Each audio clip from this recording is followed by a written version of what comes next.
if you're talking to someone, there's something that they're gaining from, they're actually gaining something. They have an interest in talking to you. If you don't know what that interest is, by the time you get off the call, you didn't do your job.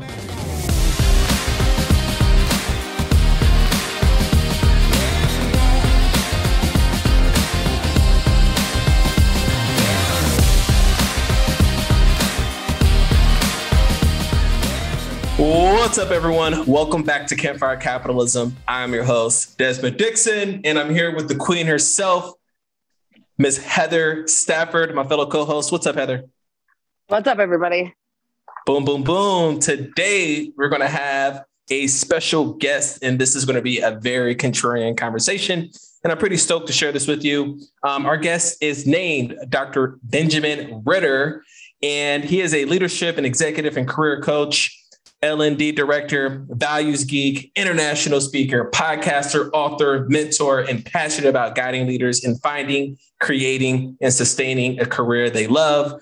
With over 10 years of experience working with clients from companies such as Amazon, Coursera, DoorDash, Google, Fisher, Northwestern, Pinterest, Yelp, and the rest of the world, probably the bajillion other companies he works with. Ben understands how to navigate any career path you decide you want to travel. And man, this guy is an amazing human being. So I'm really excited to have him. Welcome to the show, Ben. Thanks for having me. I was looking for a little emoji that of a talking face. Whenever I hear that bio, I'm like, man, that's a lot of words to say. I should go to a poetry slam and just kind of read those out. Thanks for the warm introduction. And no worries, man. I was like, what else can I name off? Right? Do you have a family as well, or you're a father, or? Just a partner. Her and I've been together for about 3.5 years or so. One day I'm going to change the bio and put in the word cat, just randomly, just the word cat, and see if people say it. Or I'm going to some random facts I don't know. I'll think of something. If you do that, will you please tag me when you post it on social media, because that's going to be so funny. I will. It's almost like back in the medieval days, they had, Sir Richard from West Isles. He is the Game of Thrones. Remember the dragon queen, had all the titles and all the stuff. It's cool, man.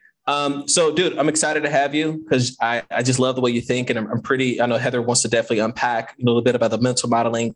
Before we even hop into our topic, man, just kind of give us a taste of and an idea of, who you are and a little bit about your journey and why you, kind of got into the career, into the entrepreneurship path that you got into. Yeah. Thanks again for the introduction. Thanks for having me. Pumped to be here.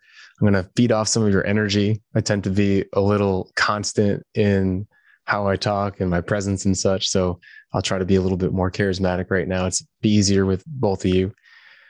So basically right now, my main passions and my values and how I work and operate is helping people create a career that they love, help them getting unstuck to develop their personal and professional brands and really take control of their career. So I split my time working for organizations, helping them develop their talent within, their leaders within, and then also one-on-one coaching with individuals that want to potentially change where they're working or either grow as a leader where they're at. And I did not expect myself to be where I'm at today. I've had a multitude of odd jobs. I could share with you, working with my dad, fixing homes, flipping burgers, walking on street corners, handing out flyers. I was a live cast model where they poured plaster on me to make me into a mannequin for a Civil War museum. I've done a bunch of stuff. I worked in healthcare for 6 years. I was a dating coach before, I had a business for 5.5 years. And I never really thought I'd end up here. But I'm happy I did because throughout my career, I never really thought of work as maybe some other people think of work. I grew up with an entrepreneur as a father. I wanted to be a professional soccer athlete pretty much about half my life now, a little bit more than that, I think. And so I never really thought I'd sit behind a desk. And when I did get behind a desk, I wasn't very happy. And it didn't help that when I was looking for jobs, it didn't work out so well. So the first time I got out of undergrad, when I was a marketing major with no self-identity, because I was an athlete, didn't know where I wanted to end up. Wasn't really happy with any of the jobs that were available to me. Most of them were like, do you want to sell knives? Do you want to sell sports subscriptions? And it just, nothing really connected, I did end up finding a gig as a marketing associate, doing health screenings for this company and booking appointments and stuff, but it was kind of soul crushing. And so I ended up going back to grad school. I got lucky. I did some networking and knocked on some doors and ended up getting hired to work for the university that then basically paid for my graduate degrees. But out of grad school, I thought I knew what I wanted to do, which was work in public health policy and change the world. So it's really tough to change behavior. So change the policy so people have to change behavior, which is really funny that I'm working on changing behavior today because I found out that it's a lot easier to do that and a lot more, it fulfills my soul a lot more. But basically for about 2.5 years out of grad school, I ended up getting 4 different job offers and all were canceled after I signed on a dotted line from those job offers. And so that was a pretty tough time. Made most of my money bartending, spending way too many hours of the evening in bars and clubs, and went to bed way too late. And luckily ended up finding a good gig after that. But it was, again, nothing that I really chose. The job that I ended up getting was through networking as well across the bar. But the first time they interviewed me, the VP said no to me because he knew I was bartending to pay for my living. And then when he left to go train and become a CEO, they brought me back and ended up hiring me because kind of under the radar. So kind of my career, fast forward 6 years from then, pretty resentful towards my employer, pretty unhappy with where I was at. I was going into work, not to work. Never really felt like I owned where I was or wanted to be where I was, despite the fact that if I changed my perception, I probably could have been pretty happy. And so it impacted my personal relationships and impacted my professional relationships. I was basically sneaking out and doing the bare minimum to get by, but still getting promoted. So it was just kind of a interesting situation that I was a high achiever, but was completely disengaged, probably costing the organization more than I was giving to it. And luckily one day though, I was walking to work and kind of in this dreadful state, being negative, talking to myself negatively in my own mind, really just kind of making myself hate my day. And I looked around and it seemed like everybody else was feeling the same way. And I spent years of my life learning about personal and professional development. At that time in my life, I had a side business as a coach. I grew my own identity. I grew my confidence. I kind of transformed who I was. But for some reason, that never actually leaked into my professional life. Never really woke up until that moment. And that made me do a hard audit. Like, hey, I don't need to be doing this. I don't need to be giving my power away with where I'm spending most of my time. I can choose. What do I want? And so then I started crafting my job, went to my boss. I asked her to start working on some other things. She actually said yes. And usually they do. And started to do some of the things that I love. But lo and behold, we got acquired for the second time. Everything I was doing that I enjoyed got cut. People I was working with got fired. And I had a choice to make. Do I give in to this moment or do I craft a path that I know I want to go down, that I want to travel? So that led me to go find a doctoral program in organizational leadership to become an expert on job satisfaction, talent development, and coaching was where my heart really was in at the time. That's kind of what that heart audit told me. And then a couple of years later, decided that I wanted to craft a business in the space. Worked for a couple of organizations along the way, but been able to branch off out of healthcare at the time, build my business, and do the things that I love. Okay, so there was so much there's 2 things I specifically want to unpack. I love hearing different entrepreneurial paths, right? Because usually, we saw either we solve our own problems and stumble into entrepreneurship, or we are really good at solving other people's problems that they identify. And then we just naturally accidentally become an entrepreneur, right? Which is also pretty common. And the third way is usually people just try things over and over again until something works, right? Until they strike the gold, right? They're just persistent. So so before we go down the entrepreneurial path though, to kind of unpack how you build your business and how you got into these different organizations, you mentioned the thing that I thought was super interesting. I want the audience to really latch on to was you networked, right? Like all those, you probably wouldn't be where you were if you didn't keep networking and keep at least pushing your progress down the path. So in terms of networking, what would be talk to me about how did you do that? Right? How did you what's some of your philosophy around networking, connect with other people?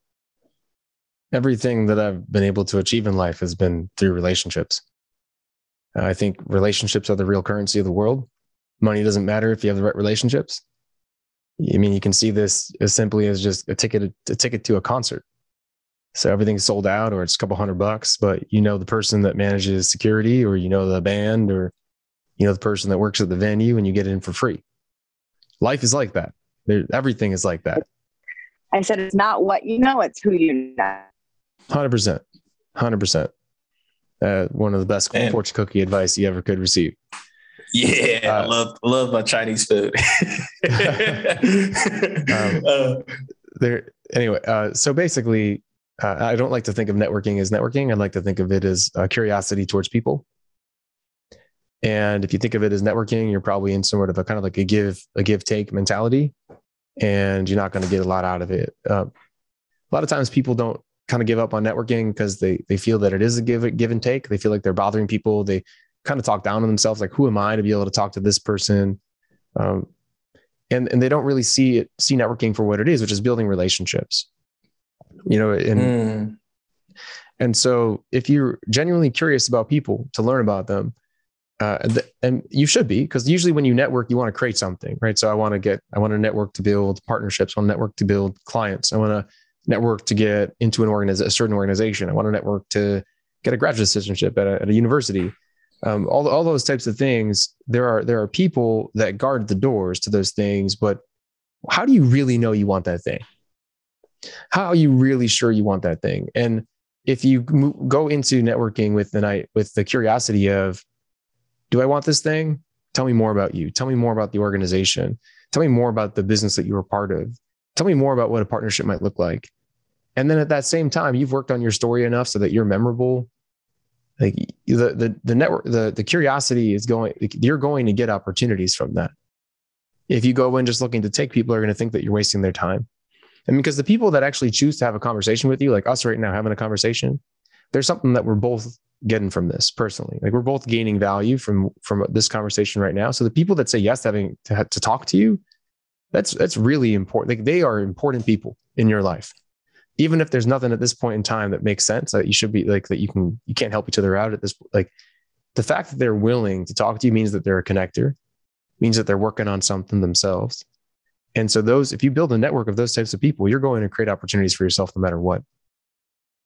Man, you are speaking my language. What landed was, if you're going into conversations with give or take, or with an agenda of like, how can I squeeze, something out of this conversation or out of this person, when you really need to position yourself to, hey, let me get to know you, right? Like, who are you? And to me, you also mentioned something about like, creating relationships. And for me, I found something super successful in terms of relationships, which you might find out now that we're connected, is being of value to that person, right? It could be listening. It could be connecting them to the right people. It could be connecting them to the right things. It could be giving feedback. It could be inviting them to things that might, be in alignment that they care about, maybe from socially or professionally.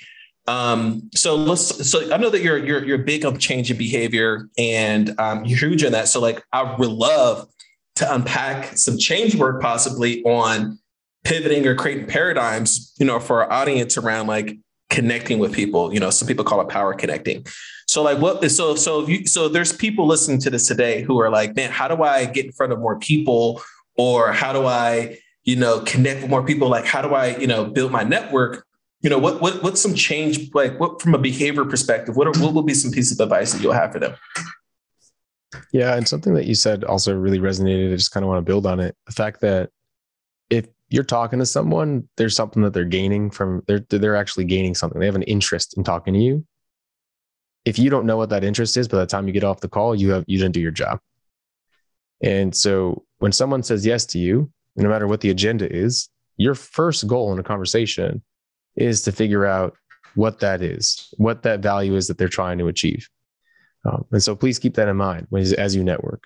So now moving over to the behavioral piece. And what you're asking is like, so what can get in the way of networking, and what might people be able to do to actually start networking a little bit more or connecting? Yeah. You mentioned like, it's like the perception that person takes, right? Like you mentioned that, they think that they're taking someone's time or taking from them. So it's really interesting. Like what's like a quick internal shift that someone can do to change this behavior, like at the core? Yeah. So rule number one, you don't need permission to reach out to anybody. You have my, if you want permission, you have my permission. because so often I see people just hold themselves back because they think that they're not good enough, or this person is busy, or reaching out is weird and not normal. And so they come up with excuses. And I'd say give yourself an excuse to reach out to somebody. The people that say yes are gonna want to talk to you. Great. So the people that say no, it doesn't matter. So that's rule number one. You don't need permission. I'd say the second piece is that I just actually was talking to a client today, and they said, and we just kind of had our first intake call, and they were talking about connecting with people, and they said, I got a little discouraged. And you go, great. Can you tell me a little bit more about how you're networking? It's like, well, I reached out to 2 people. One said yes, but one said no. So I don't feel like it worked out very well. So the second rule would be quantity. Everyone has a lot of stuff going on in their life. Some people don't want to talk to you. Some people don't. Like, I use LinkedIn a lot. Some people don't use the platform. Some people are inundated with messages. Some people aren't resonating with your profile, your brand that's out there on the internet. But the people that do say yes are the people that you're going to want to talk to. If everybody said yes to you, you're going to be having a lot of worthless conversations. Boom. Yeah.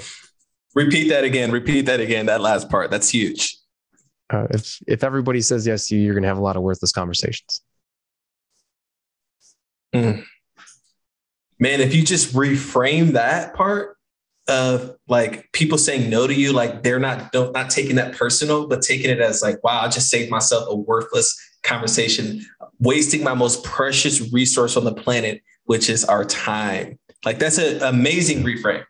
Dude, that was dope. That was dope. What else you got, man? Keep feeding me. This is sick. Let me open up some fortune cookies and see if I got some other stuff for you.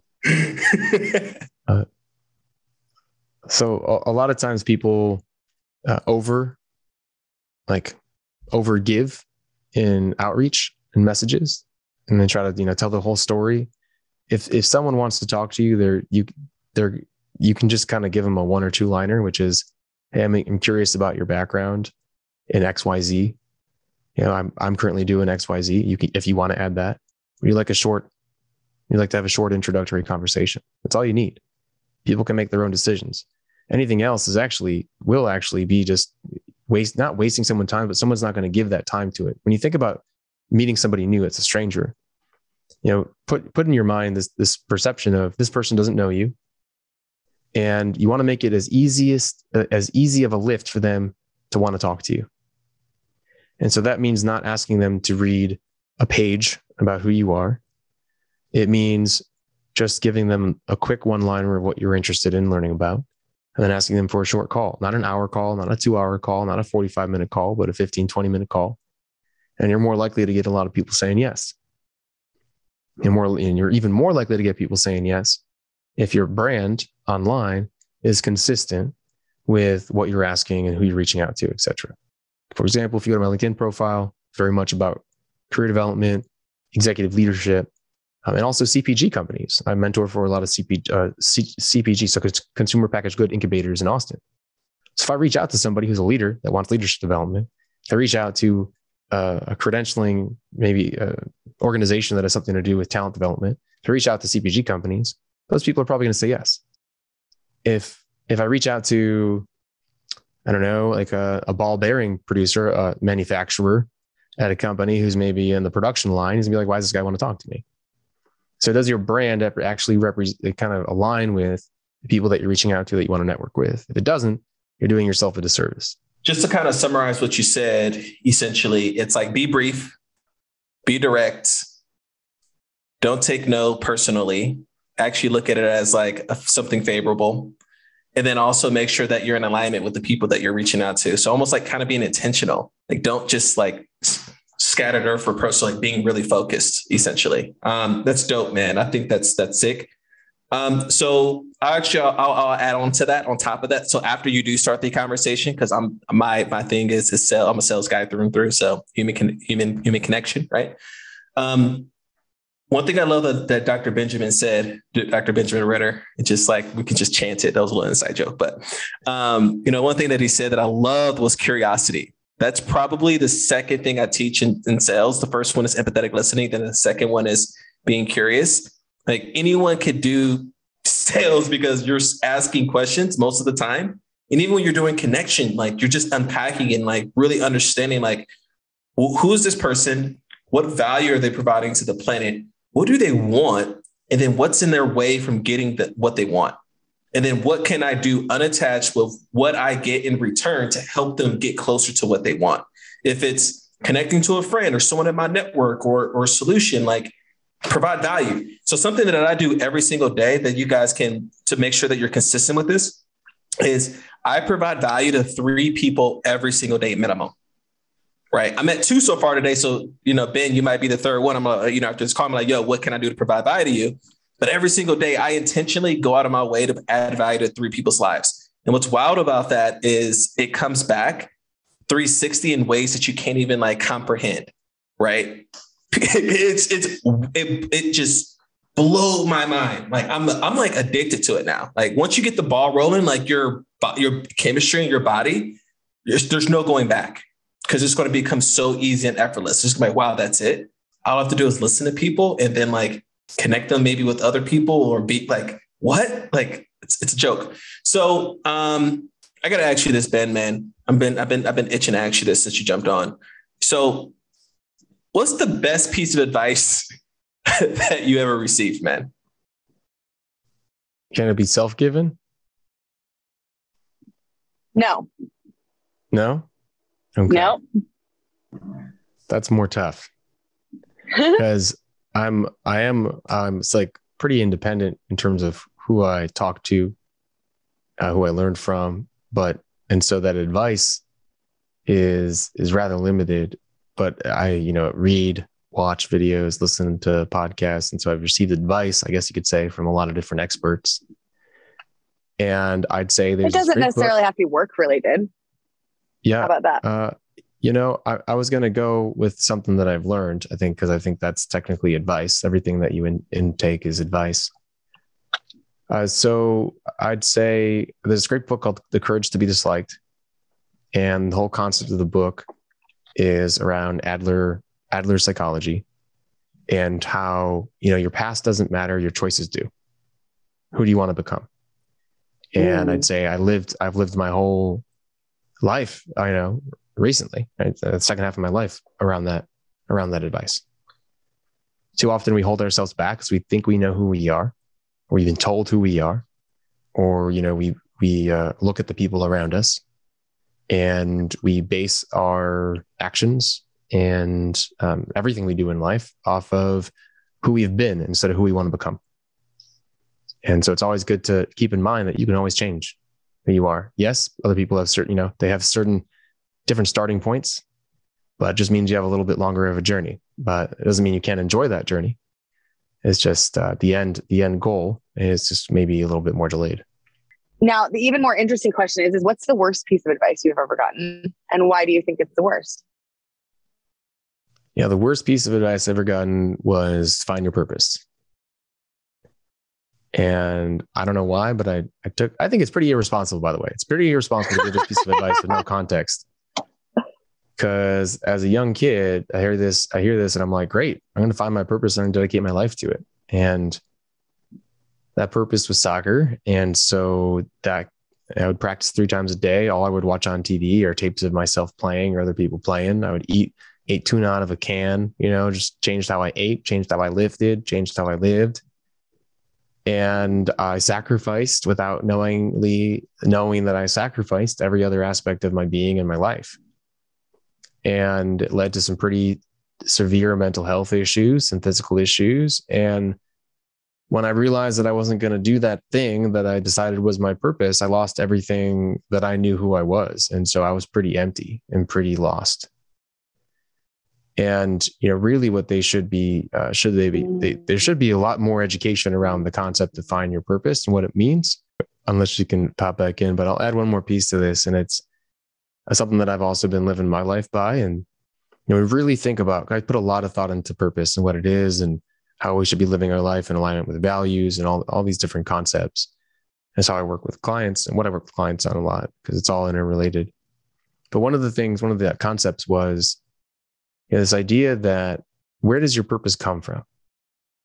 And your purpose comes from yourself. You have decided that something is important, period. No matter where you think this, if you think it's a calling, whatever it is, you're defining and deciding that something is your purpose. And so that means that your purpose is never actually greater than you as a person, as an individual, as a human. And so that means that you should never really sacrifice yourself for that thing because you are more important. And I never learned, I didn't learn that. And I sacrificed a lot of things that really probably could have added a lot of value to my life. Man, that's deep. So it's like your purpose, like essentially can only grow to in the space, which is your body or your being, that, you know what I mean? Like it only can go to those limits, man. That's pretty dope. So it's like almost like we can get confusing that we can be in our purpose when really our purpose is just within us. Right. Dude, it's so funny. So like, I think like the second or third episode, we talked about like profit doesn't equal passion and purpose. So a lot of people confuse that in business. And I think that that's like one of the first things you learn, like, oh, I love making muffins. So I'm just going to make a muffin shop because I just love muffins. I'm passionate about making muffins. But if no one wants to buy your muffins, right? If you're in an area where they like donuts, right? No one's not going to buy it, right? So I think that's super important, man. So this is sick. So, before we wrap up, man, like what's, something else that you want to leave with the audience in terms of like your zone of genius, right? Because you do a lot of change work and a lot of leadership training, and you sound like you're absolutely crushing it. So, like, what's something that you want to leave with the audience? Something that they can do something today that's pretty actionable. Yeah, if I had my way, I would have stayed with my first tagline with business, which was take control of your life. And as you said, right, passion doesn't equal profit. And so you have to figure out what works for the audience. And you also, you have to figure out what they want. You have to figure out what they're willing to buy. And you have to figure out if you're willing to sell that. And so you got to continuously adapt and evolve and listen to your clients, to the people that you're going to be selling to, because they're the ones that dictate really, how you build your business. And, this concept of take control of your life is really embedded in what I work with today in terms of self-leadership and creating a career that you love. It's just a little bit, it's worded in more of a way that I think resonates with what people want, with what the majority of people want. Because, sales is not just selling what you want to sell, it's listening to what people want to buy and then crafting a sales message around that too. So if people want to go into their life and, figure out how they can take greater control, the first step, just like with networking, is to give yourself permission. And I work with a lot of leaders. Oh, I can't tell that to my boss. Oh, I can't ask for this thing. I can't say no to this timeline. And I think, we're a lot more likely to have boundaries with our personal relationships than we are with our professional relationships. It doesn't make a lot of sense. You should be able to have boundaries and work in a way that really aligns with who you are and what you want to create for your career. And if you don't actually speak up, if you don't say the things that you want to say, if you accept a job that you don't really want, you're going to end up with exactly what you are creating for yourself. Something, right, that doesn't align, that goes against your boundaries, that isn't really where you want to work. It's just this idea of like, hey, wake up. Wake up when it comes to your career and your job. Are you acting in a way that's going to get you what you want? Are you intentional? And so that means if you're working at a job right now, you have a business and you're doing things that are draining you, like make a list of what energizes you and what drains you, and say, okay, the things that drain me, the things that 1 out of 10 are 6 or below, I'm going to figure out if I can delegate these, if I can stop these, or if I can change them to somehow be over a 6. And that works. Say, oh, this thing I don't like because it's super draining and it makes my day feel like it's just packed within my day. Great. Build a buffer system. Build 15 minutes before and 30 minutes after where you can go do something that you love. Is it because you're on video? Great. Turn off your video. Like these are these little things that we can do to make our lives better that we don't really stop and think about. We just do. And when we just do, and we're just reactionary, when we're not intentional, we end up with a life that we don't want. Boom.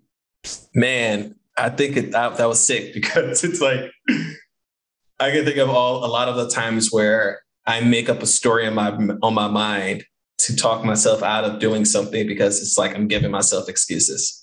Like, for instance, we rescheduled this podcast, right, Ben?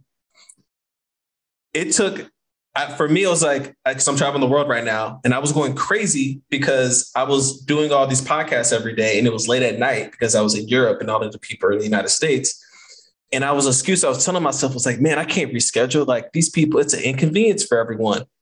And I rescheduled 30 people at one time, right? Because it's like, I gave myself the permission just to ask. And did some people fall off? Awesome. Maybe one.